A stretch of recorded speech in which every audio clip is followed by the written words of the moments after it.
नमस्कार फ्रेंड्स, स्वागत है आपका हमारे YouTube चैनल दी अंकित राठी में।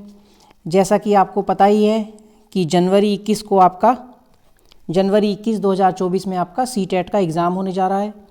तो आपके CTET के एग्ज़ाम को नज़र में रखते हुए हमने आपके लिए साइंस की एक सीरीज़ स्टार्ट की है, जिसमें आज हमने 30 क्वेश्चंस इंक्लूड किए हैं और एवरीडे आपको 30 क्वेश्चंस की सीरीज़ मिलेगी। किसी दिन साइंस की सीरीज़ मिलेगी आपको, कभी आपको CDP की सीरीज़ मिलेगी कंटिन्यू। और इस क्लास के साथ साथ आपको PDF भी आपके CTET के व्हाट्सएप ग्रुप में और हमारे टेलीग्राम ग्रुप में भेज दी जाएगी। तो चलिए बिना देरी किए शुरू करते हैं। और एक बार शुरू करने से पहले आप सभी से रिक्वेस्ट है फ्रेंड्स, आप में से जो इस चैनल पर नए हैं या जिन्होंने अभी तक चैनल को सब्सक्राइब नहीं किया है, वो प्लीज़ चैनल को सब्सक्राइब कर लीजिए और बेल आइकन को भी दबा लीजिए, ताकि आगे आने वाली हमारी सभी इन्फॉर्मेटिव वीडियोस के नोटिफिकेशन आपको टाइम टू टाइम मिलते रहे। फ्रेंड्स, जो आप में से जो भी गवर्नमेंट एग्ज़ाम की तैयारी कर रहे हैं, उनके लिए हमारा चैनल बहुत ही महत्वपूर्ण होने वाला है। इसलिए आप एक बार फिर आपसे कहना चाहता हूँ कि जिन्होंने अभी तक चैनल को सब्सक्राइब नहीं किया है, वो प्लीज़ चैनल को सब्सक्राइब कर लीजिए। तो चलिए शुरू करते हैं। और ये रहा आज की सीरीज़ का पहला क्वेश्चन नंबर 1। डैश से बने हुए वस्त्रों पर जल्दी सिकुड़न नहीं पड़ती। 4 ऑप्शन आपको दिए गए हैं: कपास, फ्लेक्स, सिल्क और पॉलिएस्टर। बताइए क्या हो जाएगा इसका राइट आंसर। अपना राइट आंसर कमेंट कीजिए, आपको 10 सेकंड का समय दिया जाता है।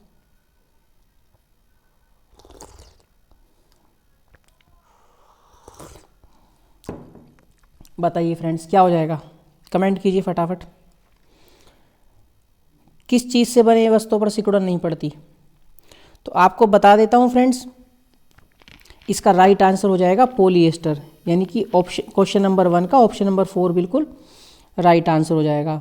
2 तरह के कपड़े होते हैं, एक प्राकृतिक होता है, ठीक है, और एक होता है आर्टिफिशियल। आर्टिफिशियल उसे बोलते हैं जो लैब में तैयार किया जाता है, जैसे कि कपास वगैरह। ये क्या होते हैं? ये प्राकृतिक चीज़ों से बने होते हैं, ठीक है, प्राकृतिक चीज़ें हैं, तो इनसे बने हुए कपड़े को प्राकृतिक बोल देते हैं हम।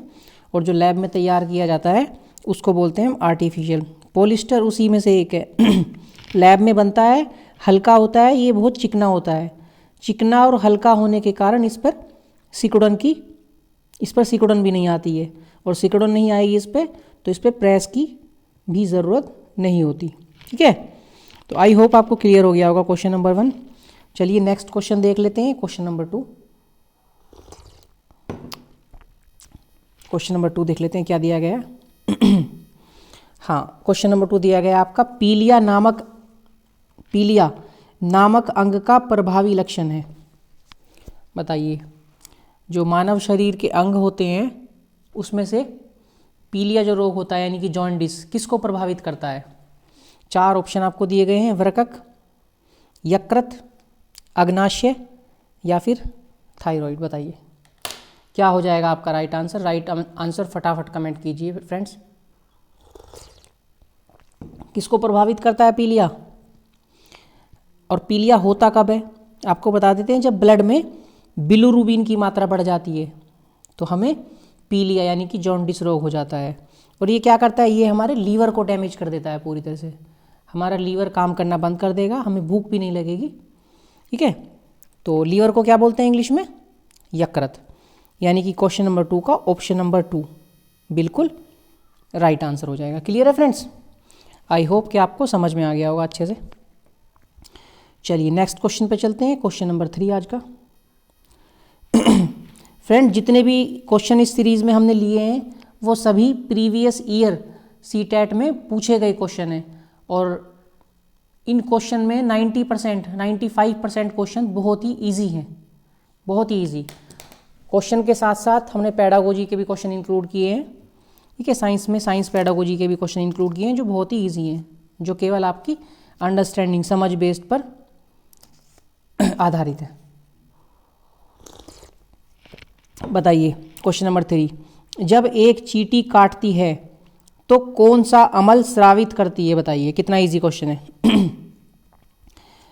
आपके पहले ही चैप्टर में दिया गया है और सबसे पहले इसी के बारे में आप बताते हैं, ये चैप्टर जब पढ़ाते हैं आपको। तो चींटी काटती है तो कौन से अम्ल का स्रावन करती है? फॉर्मिक अम्ल का। कहाँ दिया गया है फॉर्मिक अम्ल? ऑप्शन नंबर 2 पर। ठीक है, जब लाल चींटी काटती है तो फॉर्मिक अम्ल का स्रावन करती है। तो क्वेश्चन नंबर 3 का ऑप्शन नंबर 2 और ऑप्शन नंबर 2 बिल्कुल राइट आंसर हो जाएगा। क्लियर है फ्रेंड्स? चलिए नेक्स्ट क्वेश्चन पर चलते हैं। क्वेश्चन नंबर 4 देख लेते हैं क्या दिया गया है। हाँ, क्वेश्चन नंबर 4 आपका दिया गया है, वृकक धमनी और वृकक शिरा किससे संबंधित हैं, बताइए। किससे संबंधित होते हैं वृकक? वृकक बोलते हैं फ्रेंड्स किडनी को। ठीक है, किडनी को वृकक बोलते हैं और गुर्दा भी बोलते हैं। तो ये किससे संबंधित होते हैं? किडनी से, हमारे गुर्दे से। यानी कि ऑप्शन नंबर 4 इसका बिल्कुल राइट आंसर हो जाएगा क्वेश्चन नंबर 4 का। ठीक है। गुर्दे का कार्य क्या होता है? गुर्दे का कार्य होता है हमारे ब्लड को छानना, ब्लड को साफ करना। ठीक है, और जब हमारा गुर्दा ब्लड को साफ नहीं करता है, काम नहीं करता है ठीक से, तो हम क्या करते हैं? डायलिसिस कराना हमें पड़ता है। ठीक है, डायलिसिस में क्या होता है? ब्लड को साफ करने की प्रक्रिया होती है डायलिसिस। ठीक, चलिए नेक्स्ट क्वेश्चन पे चलते हैं। क्वेश्चन नंबर 5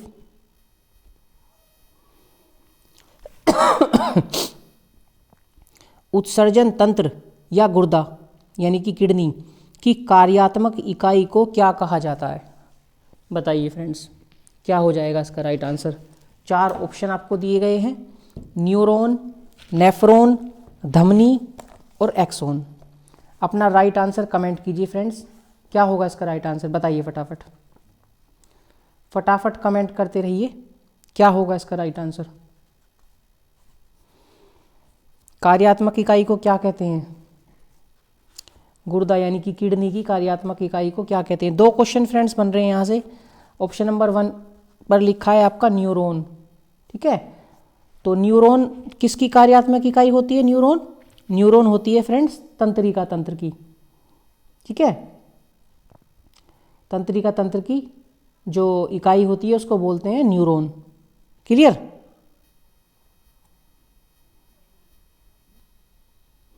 तो न्यूरॉन किसकी कार्यात्मक इकाई होती है? तंत्रिका तंत्र की। ठीक है, अब बात करते हैं नेफ्रॉन की। नेफ्रॉन किसकी कार्यात्मक इकाई होती है? ये होती है गुर्दे की यानी कि किडनी की। तो क्वेश्चन नंबर 5 का ऑप्शन नंबर 2 आपका बिल्कुल राइट आंसर हो जाएगा। फ्रेंड्स आपको बता देते हैं कि जो किडनी होती है, प्रत्येक किडनी मानव की 1,30,00,000 नलियों से मिलकर बनी होती है। छोटी छोटी नलियाँ होती हैं, उन नलियों को ही क्या बोलते हैं? उन नलियों को ही नेफ्रॉन बोलते हैं। ठीक है, उन नलियों को ही नेफ्रॉन कहा जाता है, जो कि गुर्दे की कार्यात्मक इकाई होती है। ठीक है, नेफ्रॉन का एक अन्य नाम भी है, क्या बोलते हैं? बता देते हैं आपके लिए, वृक्काणु। ठीक है, ये आधा कै बना है फ्रेंड्स, आधा कै वृक्काणु। तो नेफ्रॉन का दूसरा नाम क्या है? वृक्काणु। ठीक, चलिए नेक्स्ट क्वेश्चन पे चलते हैं। क्वेश्चन नंबर 6 आज का, मनुष्यों के उत्सर्जी तंत्र में शामिल हैं। फ्रेंड्स उत्सर्जी तंत्र आप समझते हैं ना किसे बोलते हैं? जैसे हमारी स्किन है, स्किन से क्या बाहर निकलता है? पसीना। जो मतलब हमारे शरीर से गंदगी को बाहर निकालते हैं उनको उत्सर्जी तंत्र बोलते हैं, उत्सर्जी अंग बोलते हैं। ठीक है, और क्या होता है? किडनी होती है हमारी यानी कि गुर्दा। और क्या होता है इसके अलावा? लंग्स होते हैं, फेफड़े। फेफड़े क्या निकालते हैं? शरीर के अंदर से CO2 को बाहर निकालते हैं। और कौन सा उत्सर्जी अंग होता है? लीवर।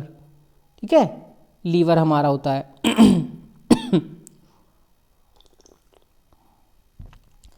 बताइए, ऑप्शन आपके दिए गए हैं, एक जोड़ी वृकक यानी कि दोनों किडनी, एक जोड़ी मूत्र नलिका, एक मूत्राशय, एक मूत्र मार्ग।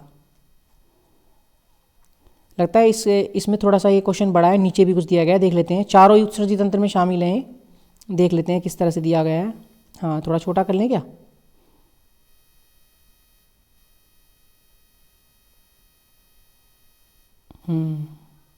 अब आपको दिख रहा है क्या? अब आपको पूरा दिख रहा होगा क्वेश्चन। ठीक है, तो देखिए इसमें किस ऑप्शन में चारों दिए गए हैं? ऑप्शन नंबर 3 में। ऑप्शन नंबर 3 में चारों दिए गए ए बी सी और डी, तो ऑप्शन नंबर 3 इसका बिल्कुल राइट आंसर हो जाएगा। क्लियर है फ्रेंड्स? चलिए नेक्स्ट क्वेश्चन पे चलते हैं। आज की सीरीज का क्वेश्चन नंबर 7। ठीक है, ये भी थोड़ा सा बड़ा क्वेश्चन है, तो थोड़ा सा बड़ा कर लेते हैं, आपको देखने में प्रॉब्लम नहीं होगी। ठीक है, क्वेश्चन पढ़ लेते हैं। विज्ञान की शिक्षा पर एनसीएफ 2005 के अनुसार विज्ञान के विषय में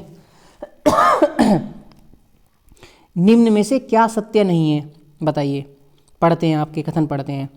विज्ञान की भविष्यवाची और समझ की क्षमता प्रकृति के रेखीय तंत्र को समझने के लिए उत्तम है। ठीक है। विज्ञान पूर्णतः विषम परक और मूल्य उदासीन है।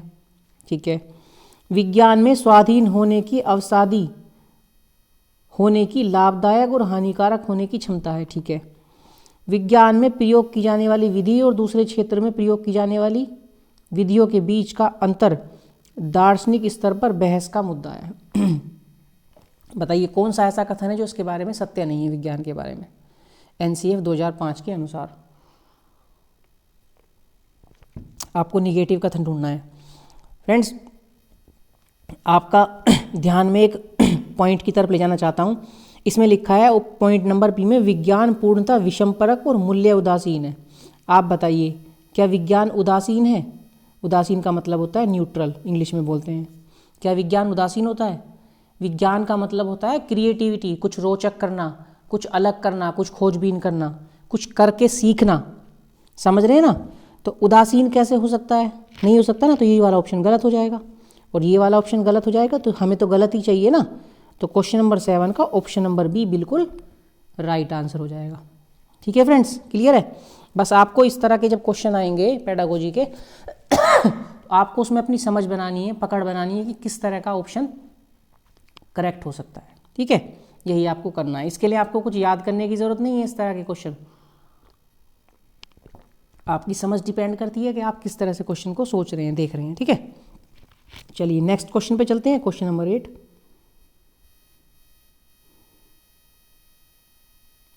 ठीक है, क्वेश्चन नंबर 8 दिया गया ओजोन के बारे में। ओजोन यानी कि O3। आप सभी को पता है O3 क्या होती है? ओजोन हमारे वायुमंडल की जो सेकंड वाली परत है, समताप मंडल में एक ओजोन लेयर है जो हमें अल्ट्रावायलेट रेस से बचाती है। ठीक है, कई बार आपने ईवीएस में पढ़ा होगा, ज्योग्राफी में भी ये पढ़ा होगा। ठीक है, और आप ये साइंस में भी पढ़ रहे हैं। चलिए हम देख लेते हैं क्या क्वेश्चन दिया गया है। ओजोन के बारे में निम्नलिखित कथनों पर विचार करें। ओके, पहला पढ़ते हैं। ऑक्सीजन पर यूवी किरणों की क्रिया से वायुमंडल के उच्च स्तर पर ओजोन बनता है। ठीक है, यह सूर्य से आने वाली यूवी किरणों से हमारी रक्षा करता है। ठीक है, ओजोन ऑक्सीजन से अलग नहीं है।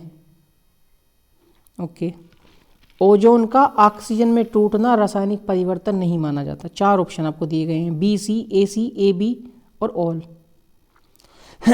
यानी कि कौन से कथन ठीक हैं इसके। फ्रेंड्स, अब आप ऑप्शन नंबर सी को देखेंगे, यहाँ सी देखना ध्यान से। ठीक है, क्या लिखा है? ओजोन ऑक्सीजन से अलग नहीं है। ठीक है, यानी कि ये कह रहा है ओजोन ऑक्सीजन ही है। ऑक्सीजन को लिखते हैं हम O2 और ओजोन को लिखते हैं हम O3। क्या ये एक ही हो जाएंगे? एक ही हो जाएंगे तो O3 क्यों लिखते हैं? O2 लिखेंगे। तो ये वाला पॉइंट आपका गलत है। तो सी यदि आपका गलत होगा तो यहाँ से आपका बी भी गलत हो जाएगा। ठीक है, और आपका ए भी गलत हो जाएगा। क्लियर? अब कौन से ऑप्शन बचते हैं आपके? सभी तो गलत नहीं है इसमें, क्योंकि बी ऑप्शन आपका इसका राइट है। ओजोन क्या करता है? यूवी किरणों से हमारी रक्षा करता है, जो कि समताप मंडल में ओजोन की परत है। तो यानी कि ऑप्शन नंबर सी इसका बिल्कुल राइट आंसर हो जाएगा, ए तथा बी। क्वेश्चन नंबर 8 का ऑप्शन बी बिल्कुल करेक्ट आंसर हो जाएगा। क्लियर है? इस तरह से आपको क्वेश्चन लगाने हैं। बहुत इजी क्वेश्चन है, कुछ भी ऐसा नहीं है इसमें कि टफ हो। बस आपको इलिमिनेट करना है ऑप्शन को। चलिए नेक्स्ट क्वेश्चन पे चलते हैं। Question number 9। थोड़ा बड़ा कर लेते हैं अब। हाँ, आपको दिख रहा होगा अभी इजीली। पढ़ते हैं क्वेश्चन नंबर 9। उपचारात्मक शिक्षण का उद्देश्य है नए आइटम पेश करना, हाल ही में पढ़ाए गए आइटम, ठीक है, उन वस्तुओं को फिर से पढ़ाना जो छात्रों द्वारा ठीक से समझ में नहीं आते, और पहले से सीखी गई वस्तुओं को फिर से पढ़ाना। मैं आपसे एक बात पूछना चाहता हूँ फ्रेंड्स कि उपचार का क्या मतलब होता है? उपचार मतलब ट्रीटमेंट करना। कोई समस्या है तो समस्या का समाधान करना, यही होता है ना। तो बताइए क्या नए आइटम पेश करके समाधान हो जाएगा, उपचार हो जाएगा? नहीं होगा। हाल ही में पढ़ाए गए आइटम, क्या उसको उपचार बोल सकते हैं? नहीं। उन वस्तुओं को फिर से पढ़ाना जो छात्रों द्वारा ठीक से समझ में नहीं आती हैं, जो छात्रों द्वारा ठीक से समझ में नहीं आती हैं, छात्रों को ठीक से समझ में नहीं आई। क्या मतलब हुआ? ध्यान से समझिए बात को, कि जो चीज़ें छात्रों को जो चैप्टर या जो भी बात थी समझ में नहीं है उसको दोबारा से पढ़ाना, यही तो समस्या थी। जो चीज़ उनको समझ में नहीं आई है छात्रों को, उसको दोबारा से उसका ट्रीटमेंट करना, उपचार करना। तो यही इसका बिल्कुल राइट आंसर हो जाएगा। ठीक है, क्वेश्चन नंबर 9 का ऑप्शन नंबर सी बिल्कुल राइट आंसर हो जाएगा। क्लियर? ऑप्शन नंबर डी भी देख लेते हैं, पहले से सीखी गई वस्तुओं को फिर से पढ़ाना। फ्रेंड्स, पहले से जो वस्तु सीख ली हमने उसको फिर से पढ़ाने का क्या फ़ायदा है? पढ़ा सकते हैं लेकिन कोई फ़ायदा थोड़ी ना है, हमें तो उपचार करना है, और उपचार करने के लिए ऑप्शन नंबर सी बिल्कुल परफेक्ट रहेगा इसके लिए। तो क्वेश्चन नंबर 9 का ऑप्शन नंबर सी बिल्कुल राइट आंसर होगा। क्लियर है? चलिए नेक्स्ट क्वेश्चन पे चलते हैं, क्वेश्चन नंबर 10 आज का। देख लेते हैं क्या दिया गया है। ओके, हाँ, प्रिज्म से, थोड़ा बड़ा कर लें क्या? हाँ अब ठीक है। प्रिज्म से सूर्य के प्रकाश के गुजरने पर पर्दे पर 7 रंग देखे गए जाते हैं, क्योंकि प्रिज्म 7 रंगों से निर्मित है। प्रिज्म 7 रंगों से निर्मित होता है? ऐसा तो नहीं है। सूर्य के प्रकाश में कोई रंग नहीं है, ये बात भी गलत है। आपको पता है ना सूर्य के प्रकाश में 7 रंग होते हैं। देखिए थर्ड नंबर पे क्या लिखा है, सूर्य के श्वेत प्रकाश में 7 रंग होते हैं, ये बिल्कुल इसका करेक्ट आंसर हो जाएगा। जब सूर्य के प्रकाश को प्रिज्म से गुजारा जाता है, ठीक है, तो ये 7 रंगों में विभक्त हो जाता है कि नहीं? 7 रंगों में विभक्त हो जाता है। आपने पढ़ा होगा विबग्योर, GYOR, पढ़ा है ना? तो यही वो 7 रंग होते हैं, violet, indigo, blue, green, yellow, orange, red. इनमें जो रेड कलर होता है उसका विचलन यानी कि फैलाव, स्कैटरिंग सबसे कम होता है, और बैंगनी रंग का सबसे ज़्यादा होता है। और यही कारण भी है कि आपने देखा होगा खतरे के निशान पे रेड कलर लगाया जाता है। रीज़न, रेड कलर का फैलाव बहुत कम होता है। जब वो फैलेगा नहीं तो आपको ईजिली बिल्कुल दिखाई देगा, लेकिन यदि वो फैल जाएगा तो आपको दिखाई नहीं देगा दूर से, और आपको खतरे का पता नहीं चलेगा। इसलिए रेड कलर का यूज़ करते हैं खतरे के निशान पे। रेड लाइट पे भी रेड कलर का यूज़ करते हैं इसीलिए। चलिए नेक्स्ट क्वेश्चन पे चलते हैं, क्वेश्चन नंबर 11। फ्रेंड्स, यदि सेशन आपको पसंद आ रहा है तो प्लीज़ सेशन को लाइक कर दीजिए और एक बार अपने दोस्तों के साथ शेयर कर दीजिए, और अभी तक किसी ने इस चैनल को सब्सक्राइब नहीं किया है तो प्लीज़ एक बार सब्सक्राइब कर दीजिए। ठीक है, चलिए देख लेते हैं क्वेश्चन नंबर 11 आपका क्या दिया गया है। निम्न में से विटामिनों के उस सेट की पहचान करो जो यकृत में भंडारित रहते हैं, हमारे शरीर की दैनिक आवश्यकता नहीं है। और बताइए कौन कौन से विटामिन हो जाएंगे। इसमें लिखा है फ्रेंड, ध्यान से देखेंगे, यकृत यकृत लिखा हुआ है, ठीक है। और यकृत किस विटामिन का संश्लेषण करता है, ये बात याद रखेंगे। यकृत करता है विटामिन ए का संश्लेषण, यानी कि विटामिन ए तो होगा ही, और जब विटामिन ए होगा तो ये वाला बी ऑप्शन, सेकंड वाला ऑप्शन तो कट जाएगा, ठीक है, बी तथा सी वाला। अब बस हमें ये ध्यान रखना है ए के साथ कौन सा सेट होगा। विटामिन ए के साथ सी और ई का सेट होता है क्या? सी का सेट होता है विटामिन बी के साथ। क्यों? बी और सी होते हैं विटामिन जल में घुलनशील। और ए का सेट कौन सा होता है? कीड़ा बोलते हैं ना, ट्रिक बना रखी है। तो ADE या फिर उल्टा पढ़ेंगे तो KEDA, कीड़ा। ये कौन से होते हैं? फैट सोल्यूबल, ठीक है, फैट में घुलनशील विटामिन होते हैं। तो इसका ऑप्शन नंबर 4 इसका बिल्कुल राइट आंसर हो जाएगा। ठीक है, बस आपको थोड़ा सा समझना है यही चीज़, और कुछ नहीं है इस क्वेश्चन में ज़्यादा। चलिए नेक्स्ट क्वेश्चन पे चलते हैं, क्वेश्चन नंबर 12 आज का। देख लेते हैं क्या दिया है, थोड़ा छोटा कर लेते हैं फ्रेंड्स। ज़्यादा छोटा हो गया।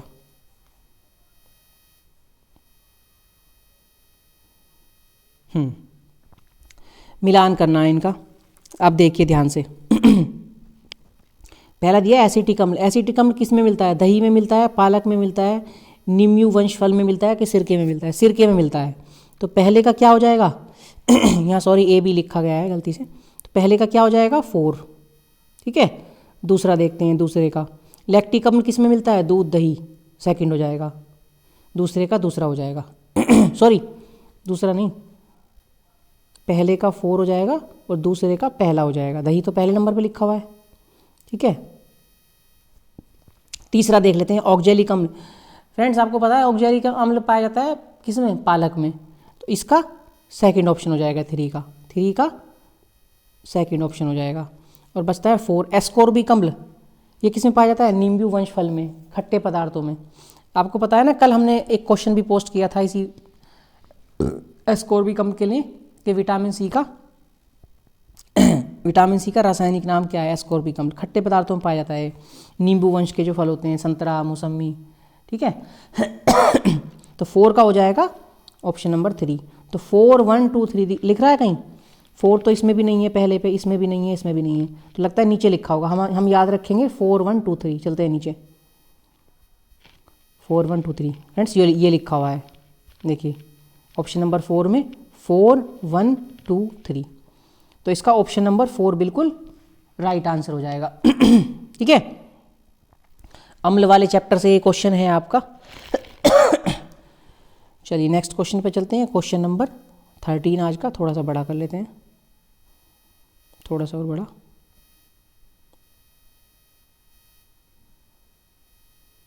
अभी ठीक है।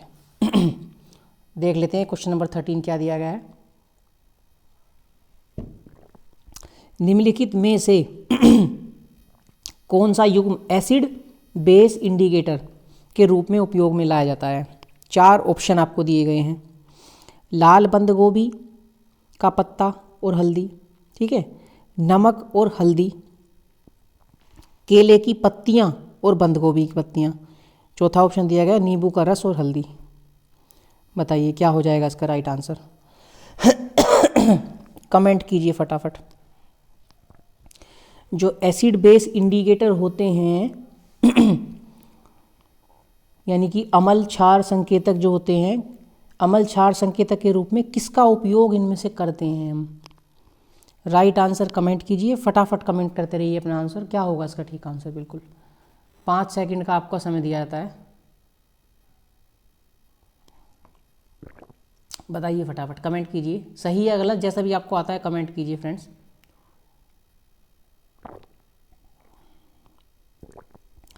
इसका आंसर हो जाएगा लाल बंद गोभी का पत्ता और हल्दी। अम्ल क्षार संकेतक के रूप में किसका यूज करते हैं? लाल बंद गोभी का पत्ता और हल्दी का। ठीक है। तो क्वेश्चन नंबर 13 का ऑप्शन नंबर 1 बिल्कुल राइट आंसर हो जाएगा। Red cabbage leaf and turmeric यानी कि हल्दी। क्लियर है? चलिए नेक्स्ट क्वेश्चन पर चलते हैं। क्वेश्चन नंबर 14 आज की सीरीज का।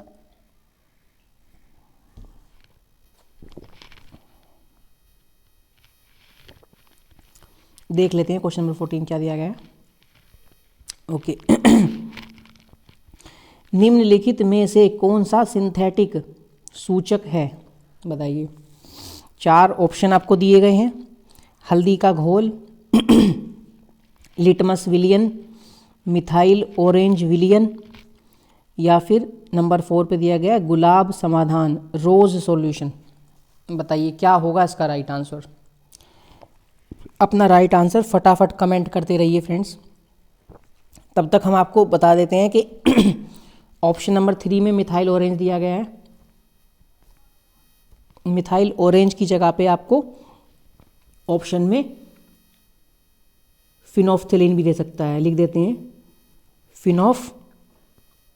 फिनोफ्थेलिन भी दे सकता है। ठीक है। ये दोनों ही क्या होते हैं? ये दोनों होते हैं सिंथेटिक सूचक। यानी कि क्वेश्चन नंबर 14 का ऑप्शन नंबर 3 बिल्कुल राइट आंसर हो जाएगा। मिथाइल ऑरेंज सॉल्यूशन ये एक सिंथेटिक सूचक होते हैं। मिथाइल ऑरेंज सूचक दिया होगा या फिर फिनोल्फथलीन दिया होगा, कुछ भी दे सकता है ऑप्शन में या फिर दोनों भी दे सकता है। तो आप को समझ गए हैं आपको क्या क्लिक करना है। एक देगा तो एक को क्लिक करेंगे, दोनों देगा तो आप दोनों को क्लिक कर देंगे। क्लियर है? चलिए नेक्स्ट क्वेश्चन पे चलते हैं, क्वेश्चन नंबर 15 आज का देख लेते हैं क्या दिया गया है। फ्रेंड्स ये देखिए क्वेश्चन नंबर 15 बहुत ही इजी क्वेश्चन है। निम्नलिखित में से किस प्रक्रिया में बैक्टीरिया यानी कि जीवाणु का उपयोग नहीं होता, बताइए। नाइट्रोजन के स्थिरीकरण में, दही बनाने में, डबल रोटी पकने में, गन्ने के रस के किण्वन में, बताइए। राइट आंसर कमेंट कीजिए फटाफट, क्या हो जाएगा इसका राइट आंसर। तब तक आपको बता देते हैं हम। आपको पता है फ्रेंड्स, नाइट्रोजन का जो स्थिरीकरण होता है राइजोबियम जो होता है जीवाणु क्या करता है, उसमें बैक्टीरिया तो होता है। राइजोबियम के बारे में सुना होगा ना आपने, नाइट्रोजन का स्थिरीकरण करता है। तो ये वाला तो ऑप्शन आपका सही होगा नहीं। दही बनाने में लैक्टोबैसिलस नाम का बैक्टीरिया होता है जो दूध से दही को बनाता है। बैक्टीरिया होगा नहीं तो दही बनेगी ही नहीं, तो ये वाला ऑप्शन भी आपका कट जाएगा। अब आ जाते हैं ऑप्शन नंबर 4 में। रस के किण्वन से क्या बनता है? रस का जब किण्वन होता है तो एक बैक्टीरिया तो किण्वन करता है, बैक्टीरिया की वजह से तो होता है, तो क्या बन जाता है? रस से सिरका बन जाता है। तो ये वाला ऑप्शन भी इसका नहीं होगा। अब बचता है आपका ऑप्शन नंबर 3, यही इसका बिल्कुल राइट आंसर हो जाएगा। बताइए, डबल रोटी को पकाना है, पकाने में किस जीवाणु का यूज़ होता है? पकाने में थोड़ी ना किसी जीवाणु की जरूरत पड़ती है, डायरेक्टली उसको सेक देते हैं बेकरी में या किसी में ओवन में, तो वहाँ कहाँ से जीवाणु आ गया? तो क्वेश्चन नंबर 15 का ऑप्शन नंबर 3 बिल्कुल राइट आंसर हो जाएगा। और इन्होंने यही पूछा है कि किस प्रक्रिया में या किस ऑप्शन में जीवाणुओं की आवश्यकता नहीं है, उपयोग नहीं होता। राइट फ्रेंड्स, सेशन यदि पसंद आ रहा है तो प्लीज़ सेशन को लाइक कर दीजिए और एक बार अपने दोस्तों को शेयर कर दीजिए। अभी तक किसी ने सब्सक्राइब नहीं किया है तो प्लीज़ सब्सक्राइब कर दीजिए। चलिए चलते हैं नेक्स्ट क्वेश्चन पे। आज की क्लास का क्वेश्चन नंबर 16 देख लेते हैं क्या दिया गया है।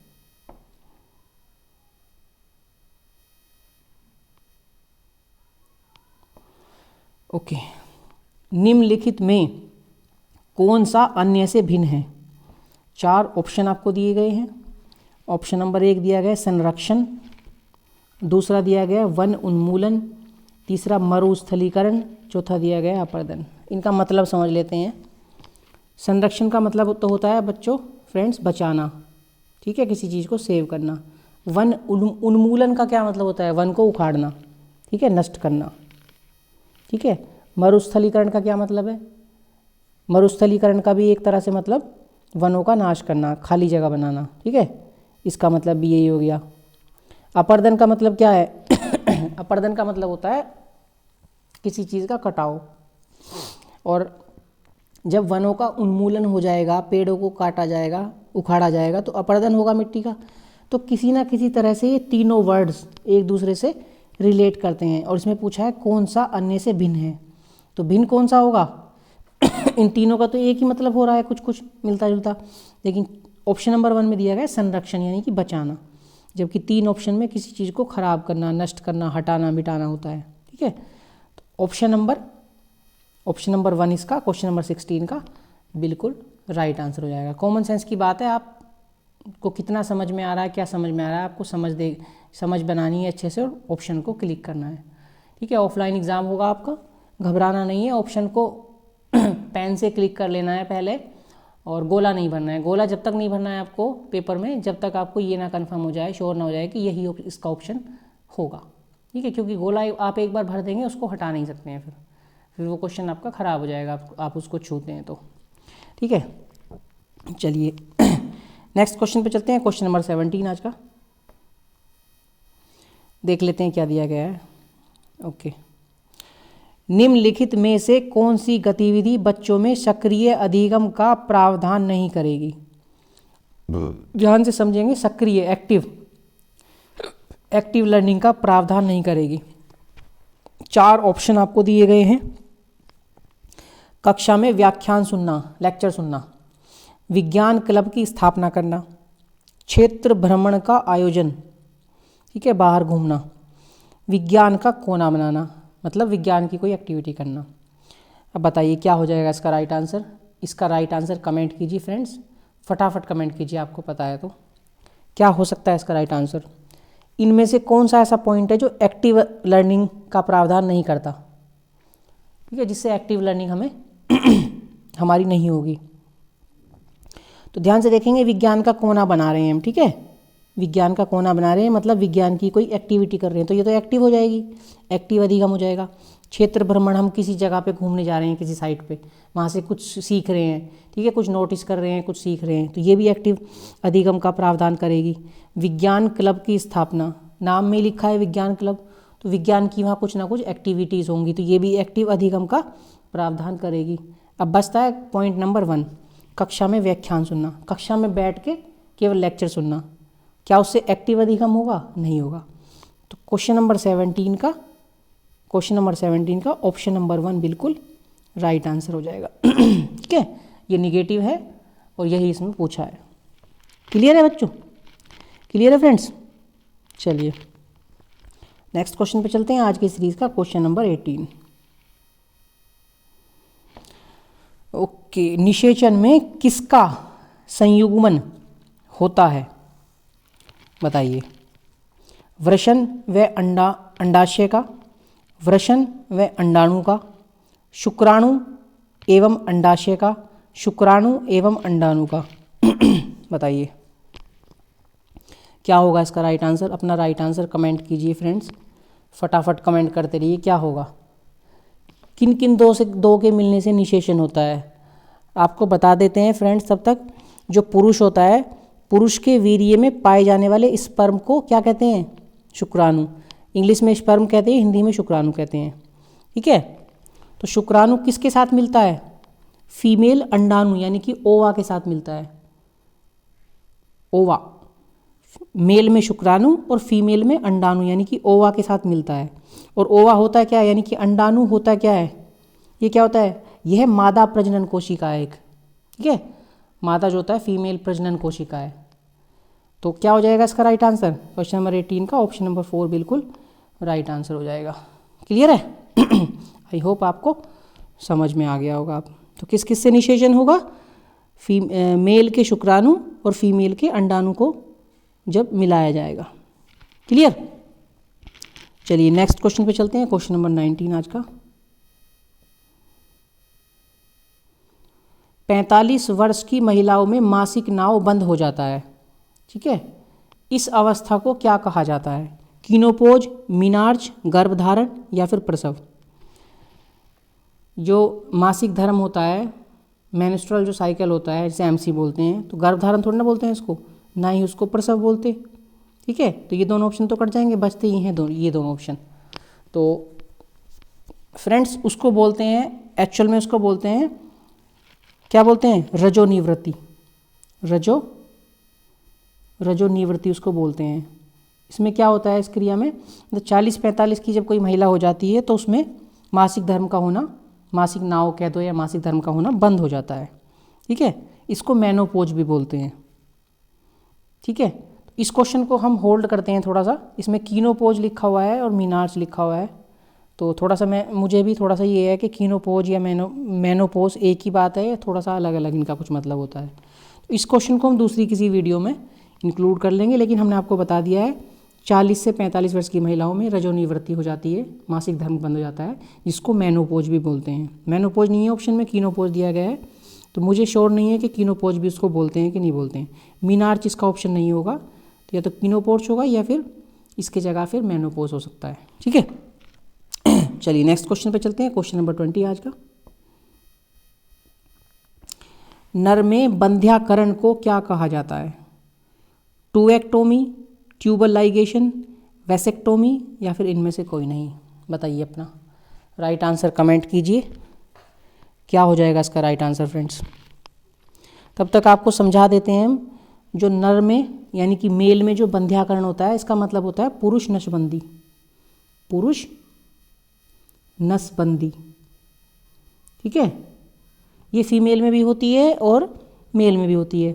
जो फीमेल में नसबंदी होती है उसको बोलते हैं टूएक्टोमी, ठीक है। क्या बोलते हैं उसको? टूएक्टोमी। और जो नर में होती है नसबंदी उसको बोलते हैं वैसेक्टोमी। ठीक है, तो इसका क्वेश्चन नंबर 20 का राइट आंसर हो जाएगा ऑप्शन नंबर 3 वैसेक्टोमी। अब आपको समझा देता हूँ एक बार वैसेक्टोमी होती क्या है यानी कि पुरुष नसबंदी होती क्या है।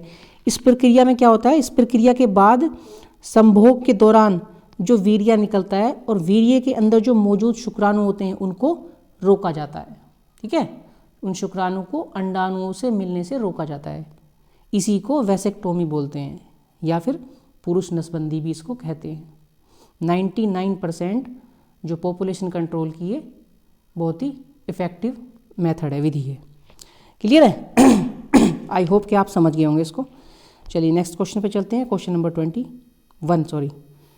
21 देख लेते हैं क्या दिया गया है 21 में। गर्भपात की सुरक्षित अवधि कितनी है बताइए। 3 महीने के भीतर, 5 महीने के भीतर, 4 महीने के भीतर या फिर 6 महीने के भीतर। तो इस क्वेश्चन का आंसर तो आप इजीली क्लिक कर लेंगे, ठीक है ना, कोई प्रॉब्लम नहीं है इसमें, इजीली आप इसको कर सकते हैं। ठीक है फ्रेंड्स। तो ये जो अवधि होती है फ्रेंड्स, इसकी होती है 7 से 8 वीक होती है लगभग। तो 8 यदि हम नॉर्मली मान लेते हैं तो 8 7 56 लगभग 2 महीने के आसपास होती है। तो ये लिखा है इसमें ऑप्शन में 2 महीने नहीं है, 3 महीने के भीतर है। तो यही इसका राइट आंसर हो जाएगा क्वेश्चन नंबर 21 का ऑप्शन नंबर 1, 3 महीने के भीतर। ठीक है। चलिए नेक्स्ट क्वेश्चन पे चलते हैं, क्वेश्चन नंबर 22 आज का। पक्षियों द्वारा होने वाला परागकण को क्या कहा जाता है? हाइड्रोफिली, एमिनोफिली, एंटीनोफिली या ऑर्नियोथफिली? बताइए क्या होगा इसका राइट आंसर। जो परागकण होता है पक्षियों द्वारा उसको क्या बोलते हैं? तब तक आपको समझा देता हूँ फ्रेंड्स, जो ऑर्निथोलॉजी होता है, ऑर्निथोलॉजी पढ़ा है ना आपने, इसका मतलब क्या होता है? पक्षियों का अध्ययन। अब देखो ऑर्नियो शब्द आ रहा है ना ऑप्शन नंबर 4 में, तो यही इसका राइट आंसर हो जाएगा ऑर्नियोथफिली। ऑर्नियोथफिली, थोड़ा सा लिखने में थोड़ा सा टाइपिंग मिस्टेक हो सकती है। ऑर्नियोथफिली ये इसका राइट आंसर हो जाएगा क्वेश्चन नंबर 22 का। इसी तरह से हाइड्रोफिली क्या होता है? हाइड्रोफिली होता है जल द्वारा परागकण। ठीक है, जल जल जो है पोलेंस को बहा के ले जाएगा और परागण करा देगा, जल द्वारा होता है। इसी तरह से एंटीनोफिली, एंटीनोफिली क्या होता है? एंटीनोफिली होता है कीटों द्वारा, कीट को बोलते हैं ना, तो कीटों द्वारा परागकण होता है। और एमिनोफिली भी थोड़ा सा अलग है, तो इसको छोड़ दीजिए आप। तो क्वेश्चन नंबर 22 का राइट आंसर हो जाएगा ऑर्नियोथफिली, ऑप्शन नंबर 4। ठीक है, चलिए क्वेश्चन नंबर 23 पे चलते हैं, नेक्स्ट क्वेश्चन पे, क्वेश्चन नंबर 23। ठीक है, मधुमक्खी के डंक मारने पर किस पदार्थ से उपचार करना लाभकारी है बताइए? बेकिंग सोडा से, प्लास्टर ऑफ पेरिस से, सोडियम कार्बोनेट से या फिर सोडियम क्लोराइड से? आपने देखा होगा जब मधुमक्खी या ततैया काट लेता तो घर में क्या करते थे नॉर्मली? कोई लोहे की चीज़ को उस पर रगड़ लेते थे, या फिर क्या करते थे अचार का भी यूज़ कर लेते थे कि अचार वहाँ पे लगा लेंगे तो ज़्यादा उसका जहर नहीं चढ़ेगा। तो किस चीज़ से होकर, अच्छा उससे पहले आपको बता देते हैं कि मधुमक्खी जब डंक मारती है तो कौन सा, हमने क्वेश्चन भी लिया था पहले, कौन सा जो पदार्थ उसमें से निकलता है? उसमें से निकलता है फॉर्मिक अम्ल। ठीक है, फॉर्मिक अम्ल निकलता है मधुमक्खी या फिर लाल चींटी काटती है तो। और उसका उपचार किससे करते हैं? बेकिंग सोडा से। बेकिंग सोडा को भी लगाया जा सकता है। तो क्वेश्चन नंबर 23 का ऑप्शन नंबर 1 बिल्कुल राइट आंसर हो जाएगा। ठीक है फ्रेंड्स, क्लियर है? चलिए नेक्स्ट क्वेश्चन पे चलते हैं, आज की सीरीज़ का क्वेश्चन नंबर 24। हाँ, लिटमस विलियन बैंगनी रंग का रंजक होता है, ओके, जो निकाला जाता है। ये पूछ रहा है कि लिटमस पेपर जो होता है, ठीक है, वो किससे प्राप्त करते हैं हम? गुलाब के पौधे से, लाइकेन के पौधे से, मेहंदी के पौधे से या फिर घास के पौधे से? बताइए। बायोलॉजी में आपने पढ़ रखा होगा पहले भी, लिटमस पेपर किससे प्राप्त होता है? बताइए, कमेंट कीजिए अपना राइट आंसर, पता है तो आपको फटाफट कमेंट कीजिए फ्रेंड्स, पता है तो। किससे प्राप्त होता है लिटमस? ये होता है लाइकेन के पौधे से। तो क्वेश्चन नंबर 24 का ऑप्शन नंबर 2 बिल्कुल राइट आंसर हो जाएगा। क्लियर है फ्रेंड्स? आई होप कि आपको समझ में आ गया होगा। और फ्रेंड्स, आपको आज की क्लास अच्छी लग रही है तो क्लास को प्लीज़ लाइक कर दीजिए और शेयर कर दीजिए। चलिए नेक्स्ट क्वेश्चन देख लेते हैं, क्वेश्चन नंबर 25। निम्नांकित में से कौन प्रबल अम्लीय है? बताइए। pH बराबर 0, pH का मान 0, pH वैल्यू 14, pH वैल्यू 7 या फिर pH वैल्यू 3। फ्रेंड्स तब तक बताते हैं आपको, जल की pH वैल्यू होती है 7, ठीक है। ये pH स्केल हमने बना दिया, यानी कि 7 पे क्या होता है, जल उदासीन होता है। अब 7 से ऊपर जाएंगे हम तो क्या हो जाएंगे, वो हो जाएंगे क्षार, और 7 से नीचे जाएंगे तो होते हैं अम्ल। यानी कि जिनका pH मान 7 से कम होगा वो तो होंगे अम्ल यानी कि एसिड, और जिनका pH मान 7 से अधिक होगा वो होंगे क्षार यानी कि बेस होंगे, ठीक है। तो प्रबल अम्लीय कौन होगा? जिनका 7 से ज़्यादा कम होगा, ठीक है। अब देखिए 7 ये अम्लीय होगा, ये तो उदासीन हो जाएगा, ये क्षार हो जाएगा, ठीक है। और pH 3 भी हो सकता है और ये भी हो सकता है 1 भी। तो कौन सा अम्लीय होगा, प्रबल कौन सा होगा? जिसका ज़्यादा कम होगा। यहाँ से इस तरफ चलेंगे, इस तरफ चलते जाएंगे, जितना आगे जाएंगे वही ज़्यादा प्रबल होगा, ठीक है। तो 3 से क्या हो जाएगा, 0 ज़्यादा प्रबल हो जाएगा, क्योंकि 3 के बाद 0 आएगा। इस तरफ बढ़ते जा रहे हैं ना, 0 की तरफ बढ़ते जा रहे हैं, तो उधर 0 की तरफ जिस तरफ बढ़ते जाएंगे जो ज़्यादा कम होगा वही ज़्यादा प्रबल होगा, ठीक है। तो क्या हो जाएगा, क्वेश्चन नंबर 25 का ऑप्शन नंबर 1 बिल्कुल राइट आंसर हो जाएगा। यही इसी क्वेश्चन में पूछता है कि प्रबल क्षार कौन सा होगा। तो क्षार 7 से ऊपर की तरफ बढ़ेंगे हम, 7 से जो ज़्यादा मान ज़्यादा आएगा, सबसे ज़्यादा जो होगा वो क्षार हो जाएगा। तो क्षार के लिए इसमें एक ही ऑप्शन दिया गया है, फिर 14 इसका आंसर हो जाएगा। 14 के साथ जगह पे यहाँ 14 के साथ में यहाँ 7 की जगह पे 12 दिए रखेगा और यहाँ पे दिए रखेगा 8, तो फिर भी 14 आंसर होगा। जो ज़्यादा वैल्यू होगी वो प्रबल हो जाएगी, प्रबल क्षार हो जाएगा, ठीक है। चलिए नेक्स्ट क्वेश्चन पे चलते हैं, क्वेश्चन नंबर 26 देख लेते हैं क्या दिया गया है। अम्लीय वर्षा के लिए pH का मान क्या होगा? बताइए। 4 ऑप्शन आपको दिए गए हैं, क्या हो जाएगा इसका राइट आंसर? अभी बताया फ्रेंड्स आपको अम्ल और क्षार होते क्या हैं, तो 7 से ज़्यादा पे तो क्षार होगा, ठीक है। अब यहाँ लिखा है 11.5 से कम। फ्रेंड्स 11.5 से कम तो 11 भी हो सकता है, लेकिन क्या अम्लीय वर्षा के लिए होगा वो? अम्लीय वर्षा के लिए pH होगा नहीं। 14 से कम तो 13 भी हो सकता है। क्या अम्लीय वर्षा के लिए pH मान होगा? नहीं। 12 से कम तो 11 भी हो सकता है। बताइए क्या 11 अम्लीय वर्षा के लिए pH मान हो सकता है? नहीं। तो इसमें तो एक ही ऑप्शन दिया गया है, ऑप्शन नंबर 1 5.6 से कम, ठीक है। अम्लीय वर्षा के लिए pH मान क्या होगा? 5.6 से कम। क्वेश्चन नंबर 26 का ऑप्शन नंबर 1 बिल्कुल राइट आंसर हो जाएगा, ठीक है फ्रेंड्स। इसमें तो आप इजीली क्लिक कर लेंगे, इसमें ऑप्शन ही ऐसे दिए गए हैं। चलिए नेक्स्ट क्वेश्चन पे चलते हैं, क्वेश्चन नंबर 27 आज का देख लेते हैं। थोड़ा सा छोटा कर लेते हैं, ज़्यादा बड़ा क्वेश्चन है ये।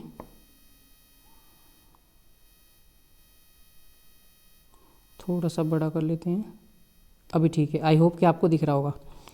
ओके। राष्ट्रीय पाठ्य चर्चा रूपरेखा यानी कि NCF 2005 में किस बात पर प्रबल समर्थन किया गया है कि उच्च प्राथमिक स्तर पर विज्ञान शिक्षण को, अब बताइए, शिक्षार्थियों को प्रतियोगी परीक्षाओं के लिए तैयार करना चाहिए, संवेगात्मक रूप से संतुलित बनाने में शिक्षार्थियों की सहायता करनी चाहिए, संगणना कौशल अर्जित करने में विद्यार्थियों की सहायता करनी चाहिए, विषय सीखने के लिए रचनावादी उपागम का अनुसरण करना चाहिए। बताइए बच्चों, बताइए फ्रेंड्स, क्या हो जाएगा इसका राइट आंसर? कौन सा जो इसमें पॉइंट है जो प्रबल समर्थन करेगा? हो सकता है सारे ही ठीक हो, लेकिन प्रबल समर्थन कौन सा करेगा? अब इसमें आपको समझ बनानी है कि कौन सा आंसर आपका सबसे एप्रोप्रिएट, सबसे बिल्कुल उचित होगा, सबसे प्रबल समर्थन करता है इस बात का। तो एक वर्ड यहाँ से पकड़ लेंगे, ऑप्शन नंबर 4 एक बार देखेंगे, विषय सीखने के लिए रचनावादी उपागम का अनुसरण करना। रचनावादी का मतलब होता है कुछ क्रिएटिव करना, कुछ नया करना, ठीक है। तो ये इसके लिए सबसे ज़्यादा प्रबल समर्थन करेगा ये वाला पॉइंट। तो क्वेश्चन नंबर 27 का ऑप्शन नंबर 4 बिल्कुल राइट आंसर हो जाएगा, ठीक है फ्रेंड्स।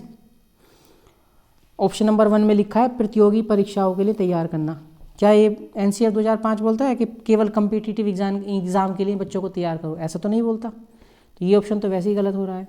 बस हमें इसी तरह से एलिमिनेट करना है, हमें देखना है सबसे अच्छा ऑप्शन क्या है इसका। तो रचनावादी जहाँ भी वर्ड आएगा पॉजिटिव वर्ड्स होता है, ठीक है, तो इसी से हम पकड़ लेंगे। चलिए नेक्स्ट क्वेश्चन पे चलते हैं, क्वेश्चन नंबर 28 आज का। देख लेते हैं क्या दिया गया है। हाँ, स्थानीय, नगरीय, राज्य स्तरीय वैज्ञानिक प्रतिस्पर्धा गतिविधियों को आयोजित करना महत्वपूर्ण है। जो एक्टिविटी होती हैं, वैज्ञानिक कंपटीशन होते हैं साइंस के, नगर स्तर पर, स्थानीय स्तर पर और राज्य स्तर पर आयोजित करने महत्वपूर्ण होते हैं, क्योंकि यह शिक्षकों का मनोरंजन करता है। बताइए, टीचर्स के मनोरंजन के लिए ऐसा करते हैं? सेकंड ऑप्शन देख लेते हैं। यह आयोजकों को वित्तीय सहायता देता है। जो ऑर्गेनाइज़र होते हैं, ऑर्गेनाइज करते हैं इस तरह की जो फंक्शन ऑर्गेनाइज करते हैं, गति एक्टिविटीज़ कंपटीशन, उनको वित्तीय सहायता देने के लिए, उनको धन कमाने के लिए ऐसा किया जाता है। तो पहला पॉइंट भी गलत है, दूसरा पॉइंट भी गलत है, ये तो बात सही नहीं लगती है। तीसरा देख लेते हैं हम। यह बच्चों के बीच वैज्ञानिक प्रतिभा को उजागर करता है। इसको होल्ड करते हैं, पॉइंट नंबर 4 भी हम देख लेते हैं एक बार, ठीक है। इससे छात्र अपने समय का सदुपयोग कर सकते हैं। अब बताइए, केवल वैज्ञानिक एक्टिविटी करके ही सदुपयोग करेंगे? सदुपयोग तो किसी भी और काम में भी कर सकते हैं। तो ये वाला पॉइंट भी इसका इतना ठीक नहीं होगा। तो क्वेश्चन नंबर 28 का ऑप्शन नंबर 3 बिल्कुल राइट आंसर हो जाएगा। इसको हम टिक करते हैं। यह बच्चों के बीच वैज्ञानिक प्रतिभा को उजागर करता है। इस तरह की जब एक्टिविटीज़ होती हैं तो बच्चे के मन में जो है, जो साइंटिफिक वो है, प्रतिभा है, टैलेंट है, वो बाहर निकल के आता है। क्लियर है? इसी तरह से आपको समझ बनाते हुए क्वेश्चन को टिक करना है, आंसर को, ठीक है। चलिए नेक्स्ट क्वेश्चन पे चलते हैं, क्वेश्चन नंबर 29, जो कि आज की सीरीज का सेकंड लास्ट क्वेश्चन होगा और बहुत ही इजी क्वेश्चन है। ज्योग्राफी का क्वेश्चन है, यहाँ भी दिया हुआ है इन्होंने, ध्यान से पढ़ेंगे क्वेश्चन को। 8 ग्रहों में से सौर मंडल के 6 ग्रह अपनी धुरी पर पश्चिम से पूर्व की ओर घूमते हैं, ठीक है। ग्रह कैसे घूमते हैं अपनी धुरी पे? सारे के सारे ग्रह पश्चिम से पूर्व घूमते हैं, केवल 2 ग्रह को छोड़कर। अन्य 2 जो अपनी धुरी पर पूर्व से पश्चिम की ओर घूमते हैं, वे हैं, बताइए कौन कौन से हैं। 4 ऑप्शन आपको दिए गए हैं, आपको पता है तो अपना राइट आंसर कमेंट कीजिए। फटाफट कमेंट करते रहिए फ्रेंड्स। क्या हो जाएगा इसका राइट आंसर? 5 सेकंड का समय आपको देते हैं।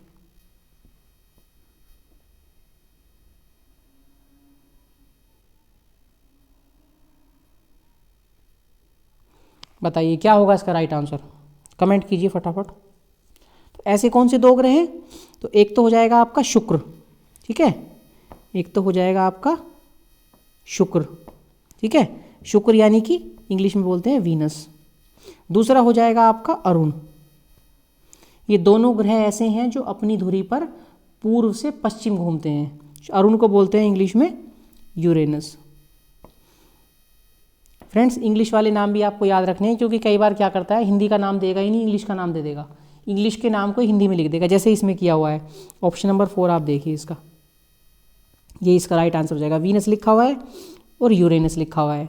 अब हिंदी में देखिए, इंग्लिश वाले बच्चे इसको क्लिक कर लेंगे, शुक्र लिखा हुआ है लेकिन इंग्लिश वाले नाम को ही हिंदी में लिख दिया यूरेनस। किसी को यूरेनस याद नहीं होगा, अरुण याद होगा तो वो ढूंढता फिरेगा कि अरुण कहाँ चला गया, ठीक है। इसलिए अरुण को पकड़ के रखना है, अरुण को छोड़ना नहीं है। सॉरी, मजाक कर रहा हूँ फ्रेंड्स।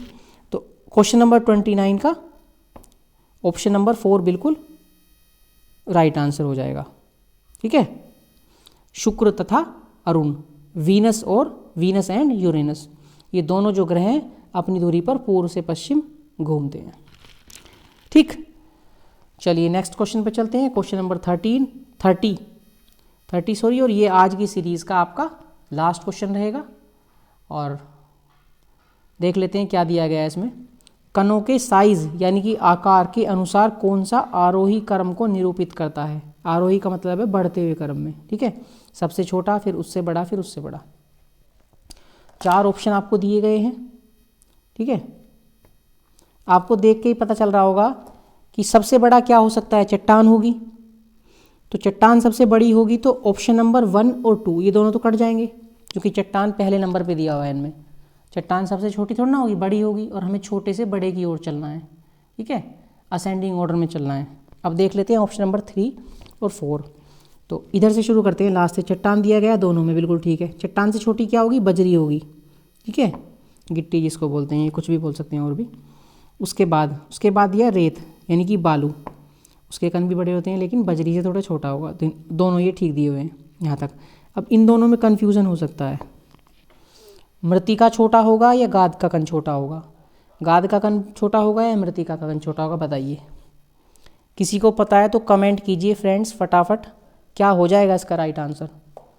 मृत्तिका का कण छोटा होता है या फिर गाद का? यदि मृत्तिका का कण छोटा होता है तो इसका ऑप्शन हो जाएगा 3। यदि गाद का कण छोटा होता है तो इसका आंसर हो जाएगा ऑप्शन नंबर 4। आपको बता देते हैं फ्रेंड्स, जो गाद का कण होता है उसका व्यास 0.002 mm से लेकर कहाँ तक हो सकता है? 0.02 mm तक हो सकता है। किसका? गाद का कण, इसका गाद का। और मृत्तिका का कण उससे भी छोटा हो सकता है। ठीक है, तो इसलिए इसका क्वेश्चन नंबर 30 का ऑप्शन नंबर 3 बिल्कुल राइट आंसर हो जाएगा। मृत्तिका का कण गाद के कण से भी छोटा होता है यानी कि गाद का कण मृत्तिका के कण से बड़ा हो सकता है। ठीक है, ये 0.002